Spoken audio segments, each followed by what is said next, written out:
Hello guys, in today's video I'm gonna show you how to fix Roblox not joining game. Easy and quick. First, go to, if you are using Wi-Fi, all you have to do is just click here. You will find that button that makes that you can turn off or on your Wi-Fi from. So just turn off your Wi-Fi and turn it on again. And if you are using internet cable, go to control panel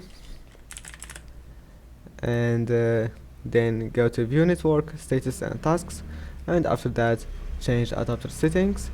Now right click on internet, disable it, and after that wait a few seconds and enable it again. And if that doesn't fix your problem,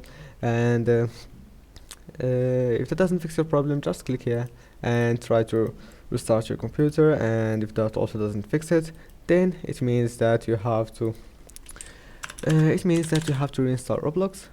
Type here apps and features, go to Roblox, uninstall it, and then go to command prompt, and after that type cd app data slash local, enter,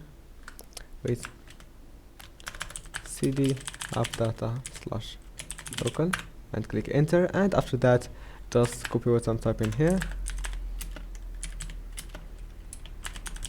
and after that just click enter and then type y and click enter, and after that Roblox will be completely removed from your PC. And then try to install it again, and likely you will not face the same problem again. And I hope that can help you. Don't forget to like, subscribe. See you in the next video.